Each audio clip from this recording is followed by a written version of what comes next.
গোপের লীলা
নিতাই গৌর হরিবল। হরে কৃষ্ণ। এতক্ষণ আমরা নবদ্বীপ লীলা শ্রবণ করলাম। এবারে আমরা যাব মধুময় মধুর শ্রী বৃন্দাবনে।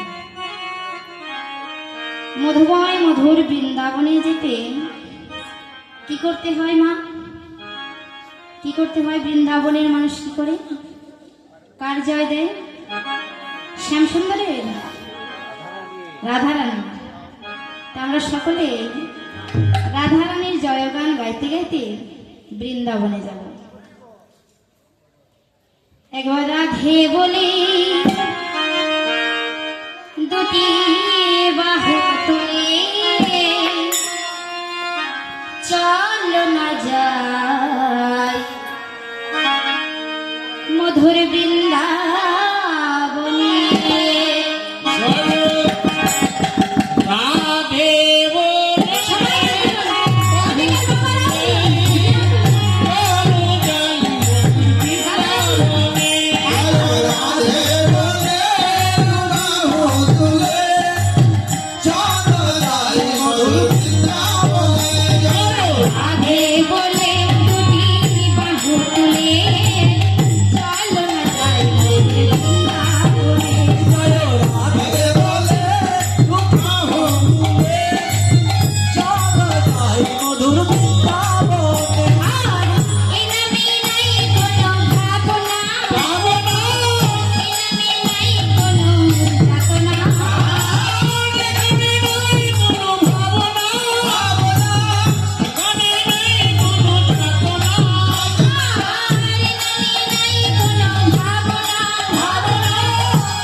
মধুর বৃন্দাবনে রাধা রানী কি রাধা রানী কি রাধা রানী কি শ্যাম সুন্দর কি শ্যাম সুন্দর কি শ্যাম সুন্দর কি জয় জয় জয় সীতা শ্রী রাধা। হরি হরি হরি বল হরি বল হরি বল জয় রাধে শ্যাম নিতাই গৌর হরি গৌর। তো আমরা এতক্ষণ ছিলাম বৃন্দাবনের পথে, বৃন্দাবনের পথে থেকে বৃন্দাবনের মাঝেই চলে এসেছি। আজ মধুময় মধুর শ্রী বৃন্দাবনে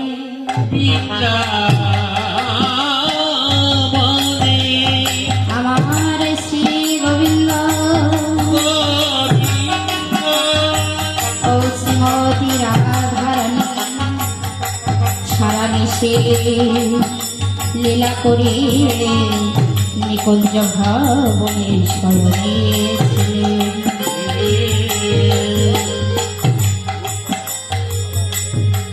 নিশীথ প্রভাতকালে আমার গোবিন্দ যখন দেখল রজনীর প্রায় শেষ মুহূর্ত, তখন আমার রাধারানী এবং প্রাণ গোবিন্দ দুজনেই নিকুঞ্জ ভবন থেকে চলে গেলেন কোথায়? ভগবান শ্রীকৃষ্ণ গেলেন নন্দালয়ে, আর এদিকে শ্রীমতী রাধারানী গেলেন জটিলা মন্দিরে। গিয়ে তারা আবার শয়নে রইলেন। এদিকে প্রভাত প্রায়, পূর্ব দিগন্তে অরুণের উদয় প্রায়। এটা লক্ষ্য করলেন কি আমাদের অঘটন ঘটন পটিয়সী ভগবতী দেবী। দেখলেন রাধারানী তো এখনো ঘুমিয়ে আছে, তাকে তো জাগাতে হবে, কেননা রাধারানীর যে বাদিনীর ঘর। শুধু রাধারানী কেন, আমরা মেয়েরা শ্বশুর বাড়িতে গিয়ে যদি বেশিক্ষণ ঘুমিয়ে থাকি তখন শাশুড়ি কথা শোনাবে না? শোনাবে। ঠিক তেমনি ভগবতী দেবী যখন দেখলেন রাধারানী ঘুমিয়ে আছে, এখনো জাগেননি, তখন রাধারানীর শয়ন মন্দিরে প্রবেশ করে ভগবতী দেবী কি করলেন? রে ভগবতী আসি ঘর মাঝে বসি সময় আসি জানি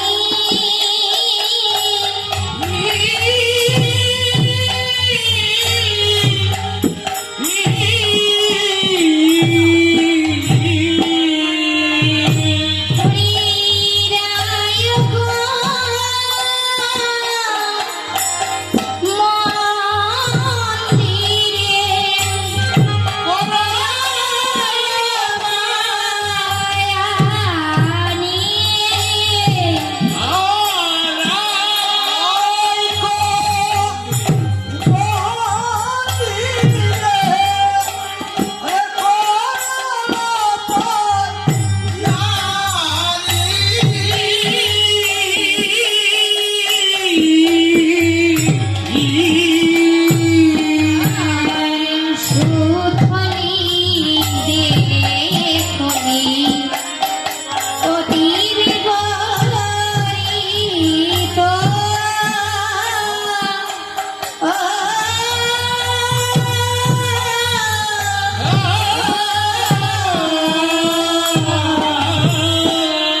ডাকলেন, বললেন সুখের নিশি, প্রভাত হয়েছে, আর ঘুমিয়ে থেকো না, তুমি এবার জেগে ওঠো।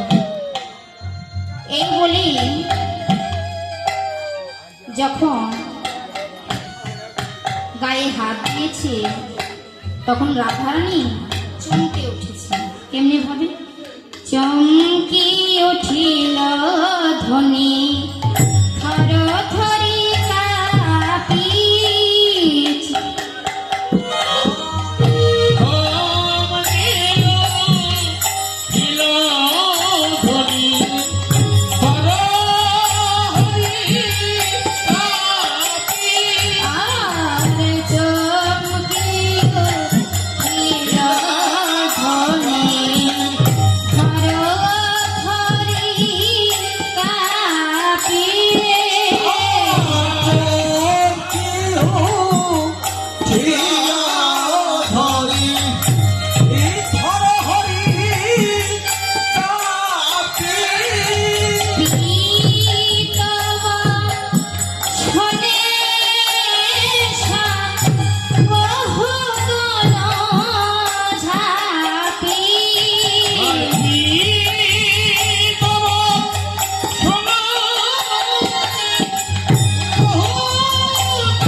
ভগবতী দেবীকে দেখে চমকে উঠে বসলেন।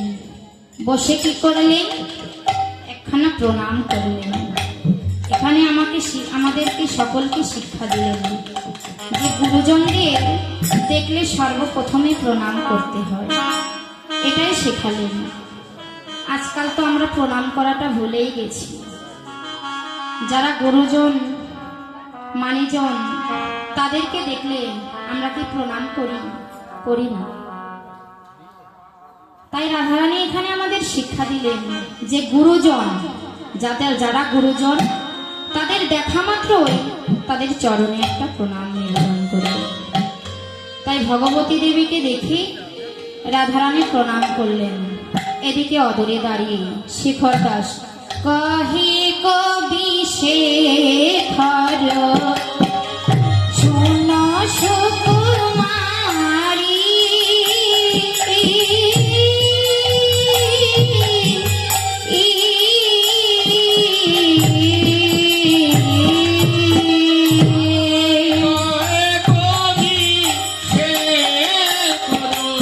আর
জেগে উঠলেন।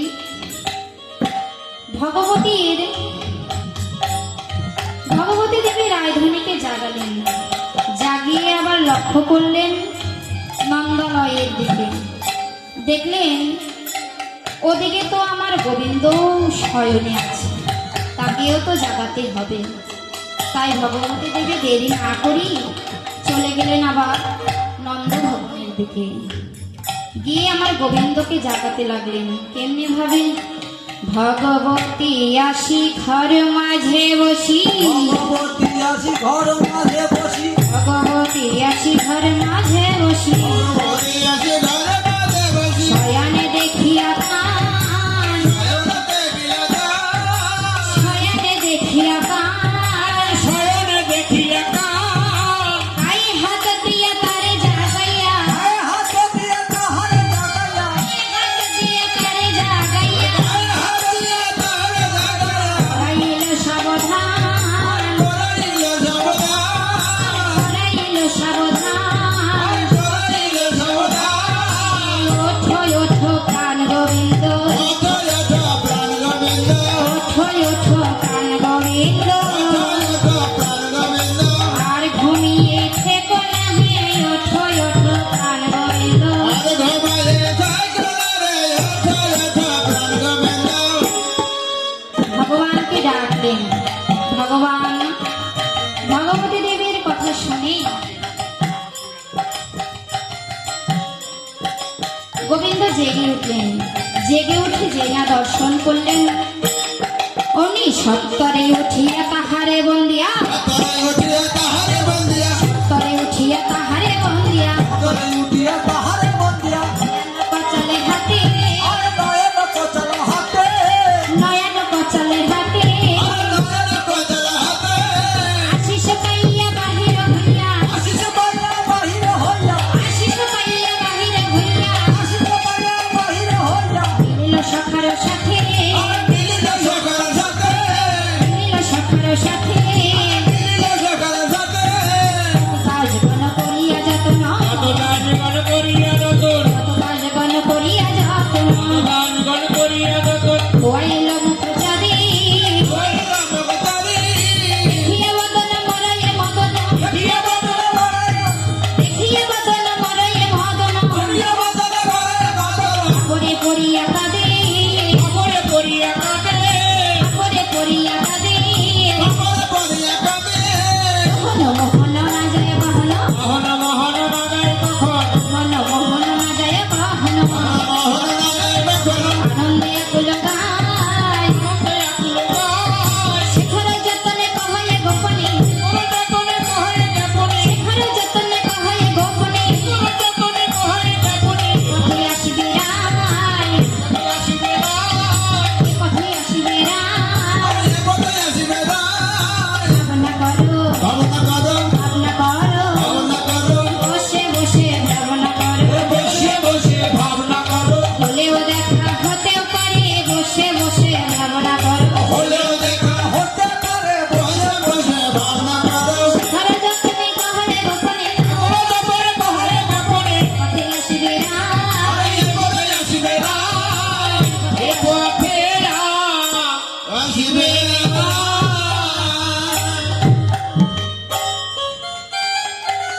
গোবিন্দ আমার ভাবনা করছে। শেখর দাস বলছে দেখা হলেও হতে পারে, এই পথ দিয়ে তো রাধারানী যাবে, তুমি ভাবনা করো। আসলে এই জগতে গোবিন্দ বড় দয়ালু। ভক্তের মনের বাঞ্ছা পূর্ণ করাই হলো আমার ভগবানের কাজ। এমন জনদরদি ভগবান। শুধু রাধারানী কেন, আমরাও যদি এক মনোচিত্তে ভগবানের ভাবনা করতে থাকি, অবশ্যই আমরা গোবিন্দের চরণ পাব। কিন্তু আমাদের ভাবনাটাই যে আমরা করতে পারি না, পারি না। তাই রাধারানীকে বলছে তুমি বসে বসে ভাবনা করো। এদিকে রাধারানী জেগে উঠে বসে আছে। কেমনি ভাবে? আমি না আর মাঝে একখানা উত্তম আসন উপবেশন করি বসে আছে। বসে বসে রাধারানীও ভাবনা করছেন। কাঁদে, এমন ভাবে ভাবনা করছে তার উন্মুক্ত কেশগুলো যেন উঠছে। কখনো তিনি সেই কেশের মধ্যে দিয়ে অঙ্গুলি সঞ্চালন করছে, যেন কারো আসার কথা ছিল সেই ভাবনা করছে। এমন সময় রাধারানীর নিকটে আসলেন তার কিছু সখী। আমার রাধারানীর আবার দুই ধরনের সখী, এক হলো শতকতরা সখী, আর এক হলেন অন্তরঙ্গা সখী। এই অন্তরঙ্গা সখী কারা? যারা রাধারানীর অন্তরের ভাব বুঝতে পারে, দুঃখ হলেও বুঝতে পারে, আবার সুখ হলেও বুঝতে পারে, এরা হলো অন্তরঙ্গা সখী। যেমন ললিতা, বিশাখা, চম্পকলতিকা, ইন্দুরেখা, তুঙ্গবিদ্যা, সুদেবী, রঙ্গদেবী, এরা হলেন রাধারানীর অন্তরঙ্গা সখী। কিন্তু আজ সকালবেলা রাধারানীর নিকটে তার অন্তরঙ্গা সখীরা আসলেন না। আসলেন কারা? কিনা রাধারানীর স্বতন্ত্রা সখী। স্বতন্ত্রা সখী কারা? ওরে শ্যামলা